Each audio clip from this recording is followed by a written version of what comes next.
Olá, querido irmão, querida irmã que nos acompanha lá do outro lado. Queremos, antes de começarmos com o nosso estudo, reiterar as cordiais saudações em nome de Cristo Jesus. Maranata. Nós queremos, de antemão, convidar você que nos assiste em casa, em local de serviço, pedir que assegures a tua Bíblia. Estaremos estudando aqui um tema muito importante. E o tema do nosso estudo é da morte para a vida. Antes mesmo, gostávamos nós de definir aqui como andaremos. Vamos ler textos bíblicos, vamos separar palavras importantes, ou seja, vamos extrair certas palavras para que possamos buscar um significado real que possa dar maior clareza a você, a mim, aos irmãos que se encontram do outro lado. Antes, porém, queremos aqui fazer uma apresentação. Eu sou o irmão Tony Ruben, musicoterapeuta missionário, fazendo a vida campestre na província do Ambo, no setor da Xipipa, atualmente na aldeia do Belo Horizonte. Olha como é lindo estar aqui no campo, vivendo das grandes bênçãos do Supremo Criador, o único e soberano do universo. Vamos então definir o que é lei ou o que são leis. Leis são conjuntos de princípios ou normas estabelecidas por um determinado governo. Este governo pode ser um governo humano ou também pode ser um governo divino. Estaríamos a falar do Supremo Criador dos céus e da terra. As leis foram estabelecidas para que os homens pudessem ter, então, liberdades. Existem leis que, infelizmente, vão contra a liberdade do homem. Porém, não é o caso da lei de Deus. Vamos, então, abrir a Bíblia. Eu vou tomar a leitura aqui na minha versão King James de 1611, no livro de Efésios, capítulo 2, começando com o verso 4, 5, 6, 7, 8 e o 9. Vamos avançar. O verso 4. Vamos então à leitura. Mas Deus, que é rico em misericórdia, pelo seu grande amor com que nos amou. Verso 5. Estando nós ainda mortos em nossos pecados, nos vivificou juntamente com Cristo e nos ressuscitou juntamente com Ele e nos fez assentar nos lugares celestiais em Cristo Jesus. Verso 7. Para mostrar nas épocas vindouras as abundantes riquezas da sua graça, pela sua benignidade para conosco através de Cristo Jesus. Versos 8. Pois pela graça sois salvos, por meio da fé, e isso não é de vós mesmos, Isso é o dom de Deus. Versos 9. Não de obras para que nenhum homem se glorie. Vamos avançar até o verso 10. Porque somos feitura sua, criados em Cristo Jesus, para as boas obras, as quais Deus estabeleceu para que andássemos nelas. Prontos, vamos começar agora a extrair palavras, talvez posso assim dizer, palavras de difícil compreensão, ou então palavras que nos importa serem retiradas dos textos para serem analisados, para serem examinados com maior cautela, como o próprio Cristo nos orienta, examinar as Escrituras, pois cuidais ter nelas a vida eterna. Eu quero começar aqui com o verso 5, onde vai dizer: estando nós ainda mortos em nossos pecados, nos vivificou juntamente com Cristo. Pela graça sois salvos. Vamos então retirar aqui a palavra graça. O que significa a graça? Vamos ali colocar os sinônimos da palavra graça. Graça significa favor imerecido, dádiva, bênção, etc. Agora vamos analisar se graça é oferta, se graça é dádiva, se graça é um favor imerecido, se graça é uma bênção. O que é a graça então? Quem é a graça então? Já vimos os sinônimos da graça. Graça é favor imerecido, graça é uma dádiva, graça é bênção, graça é uma oferta. Vamos agora ainda analisar, vamos para o livro de João, vamos abrir bem rápido, João capítulo 3, e eu vou começando com versos 16. Diz a pena inspirada: porque Deus amou tanto ao mundo que Ele deu o seu Filho unigênito, para que todo aquele que nele crê não pereça, mas tenha vida eterna. Por isso, vamos todos analisar. Se Deus amou o mundo de tal maneira e deu o seu unigênito Filho, para que todo aquele que crê nele não pereça, mas tenha vida eterna. Então vamos analisar esse texto.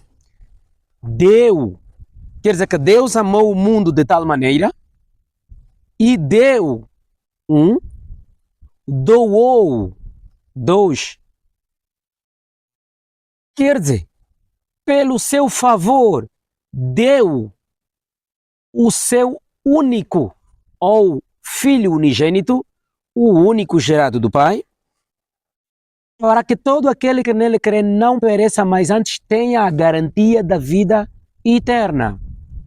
Então, este deu o seu Filho, é o mesmo que Deus decidiu fazer um favor imerecido para nós, graciou o seu Filho, ou então deu de graça, deu de uma forma livre, espontânea vontade, ou seja, foi da sua livre vontade ter que dar o seu Filho como um favor, ter que dar como uma oferta, ter que dar como uma dádiva, ter que dar como uma bênção, para que todos aqueles que pudessem crer a Jesus Cristo não pereçam, mas antes tenham a vida eterna. Então, nós aqui conseguimos perceber que o texto de Efésios, que diz que pela graça sois salvos, é o mesmo que se a graça é Cristo, porque a graça foi a oferta, ou seja, Cristo foi a oferta, Cristo foi o cordeiro que tira o pecado do mundo, Cristo foi o meio de escape pelo qual todos deviam ser salvos. Então podemos assim concluir que pela graça sois salvos, é o mesmo que dizer que por Cristo sois salvos. Por Cristo Só os agraciados por Cristo tenham a vida eterna, ou tendes a vida eterna. Vamos agora avançar mais um pouquinho. Veja, quando nós colocarmos aqui as seguintes questões. O que é uma lei, como já definimos antes, nós vamos perceber que a lei foi posta para servir de um tutor, de um guia, de uma orientação. A lei nos mostra o pecado, porém não nos tira o pecado. Já a graça nos tira o pecado. A graça nos livra da condenação da morte. A graça nos livra do pecado. Quer dizer que, por exemplo, Angola é um país democrático e de direito. O facto de Angola ser um país democrático e de direito, ou seja, de democracia e direito, isto não anula a lei que existe nela. Como, por exemplo, a democracia não me dá ousadia de colocar pneus na estrada e queimar. A democracia não me dá liberdade de eu roubar a quem eu quiser. A democracia não me dá liberdade de vandalizar os bens públicos. A democracia não me dá a liberdade de queimar um gatuno, de matar alguém, de destruir um comitê político, de destruir uma igreja, de destruir uma residência. Não me dá esta liberdade. Antes, pelo contrário, quem destas coisas que foram mencionadas tentar fazer, então verá como verdadeiramente a lei funciona, certo? A lei funciona para nos mostrar o pecado. Ou seja, para aquelas pessoas que não obedecem à lei, então estão debaixo da lei. Porque a lei os condena. Como? Se você roubar, a lei vai te condenar. É crime. Se você colocar pneu na estrada, queimar, a lei vai te condenar. É crime. Se porventura você matar, a lei vai te condenar. É crime. Se você procurar formas de romper uma residência, uma instituição política, uma instituição estatal, a lei vai te condenar. É crime. Quer dizer que a democracia não me dá o direito de tocar na farda de um agente público, de tocar na farda de um militar, de tocar, se calhar, a qualquer um cidadão vulnerável, desprotegido. Não me dá essa liberdade. Não, amigo, não. Assim também, a graça não me dá liberdade não me dá liberdade de transgredir a lei do Senhor, não me dá liberdade de roubar, não me dá liberdade de transgredir o quarto mandamento, que é o sábado. A graça não me dá liberdade de matar, não me dá liberdade de desonrar o meu pai, de desonrar os meus pais, não. Então precisamos aqui compreender que, na verdade, aquele que obedece à lei está acima dela. Ou seja, todas as pessoas que obedecem uma determinada lei, a lei já não tem peso sobre elas. A lei não as condena, claro. Não as condena por quê? Porque ele não rouba, ele não mata, ele não transgride quase nenhuma das leis. Então ele está livre, está acima da lei. Porque a democracia lhe dá esse direito, lhe dá essa liberdade. Onde verdadeiramente a lei também é uma isenção. Por que é uma isenção? Todos aqueles que forem condenados pela lei, normalmente vão cumprir por um determinado tempo, mas depois dão-lhes a liberdade. Eles depois são absorvidos. Assim também, aqueles que cometem pecado, depois de cometerem pecado, quando pedirem o perdão de seus pecados, a graça superabunda na vida destes. E eles não mais vivem sob a condenação da lei. Então, vamos aqui tomar a leitura no livro de Romanos. Eu vou aqui abrir na minha Bíblia. Romanos capítulo 5, nos seus versos. Vamos começar com o verso 13. Vou tomar a leitura. Porque até a lei o pecado estava no mundo, mas o pecado não é imputado quando não há lei. Quer dizer, até a lei, ok? o pecado estava no mundo. Mas diz que o pecado não é imputado quando não existe lei. Ou seja, para compreendermos, ninguém pode te condenar que tu cometeste um determinado crime quando não há lei. Ou seja, também na parte espiritual, também não pode ser pecado quando não há lei. Se não existisse a lei dos 10 mandamentos, verdadeiramente não haveria pecado. Mas a lei me mostra o pecado, porém não me tira o pecado. Porém a graça me tira o pecado. Certo? Vamos analisar. Foi por esta razão que Deus doou, ofereceu seu unigênito Filho para morrer por ti e para mim, para que os meus pecados tenham perdão, para que eu tenha a herança da vida eterna. Vamos ali fazer uma diferençazinha. Veja, a lei dos 10 mandamentos é a lei que rege a conduta do homem. É a lei que rege o comportamento do homem. É a lei que diferencia-nos dos animais irracionais. É a lei que me faz racional, porque a lei dos 10 mandamentos é a lei moral. É a lei que conduz a minha moralidade. É a lei que mostra a diferença que existe entre eu e um animal irracional. Então precisamos compreender que quando a graça superabunda na minha, nesse caso, e na tua vida, automaticamente a lei morre. Como é que a lei morre? Porque você não transgride quando você é obediente às leis de Deus. Então a lei já não tem poder contra ti. A lei não tem peso contra ti. Mas se você cometer uma dessas leis que fazem parte dos mandamentos, automaticamente esta lei vai te condenar. Esta lei vai te julgar, porque a lei nos mostra o pecado. A lei é um aio, a lei é um guia. A lei é que nos orienta a uma conduta moral, a uma ação pura. A lei que nos faz com que cada um de nós tenhamos a comunhão com o nosso próximo. A lei é que nos diferencia daqueles que verdadeiramente não são de Cristo. Porque todo aquele que é de Cristo, nenhuma condenação há mais sobre ele. Por quê? Porque ele obedece à lei divina. Agora, vamos aqui dar sequência.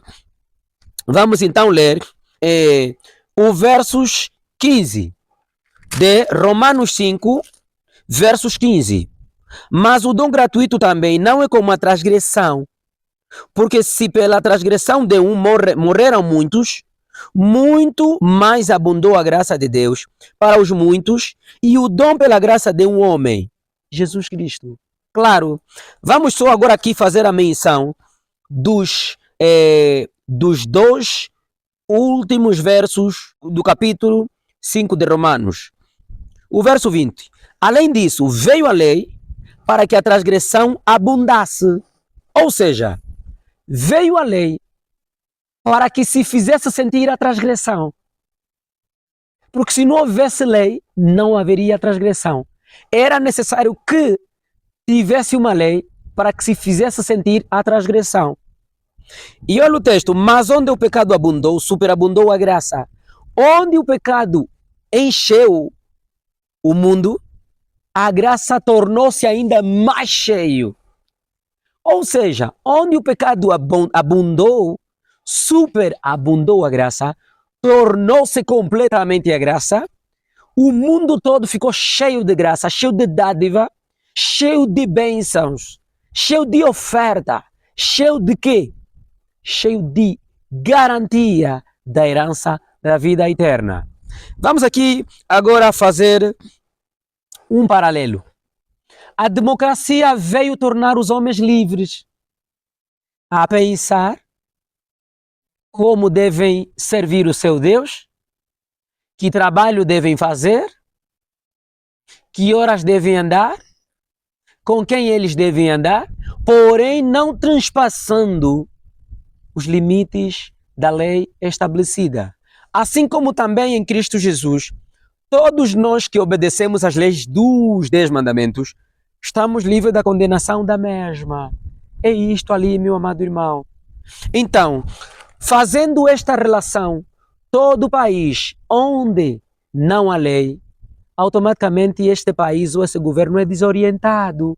As pessoas fazem tudo quanto eles quiserem, matam quem eles quiserem matar, destroem tudo quanto eles quiserem destruir. Mas a lei veio para estabelecer limites.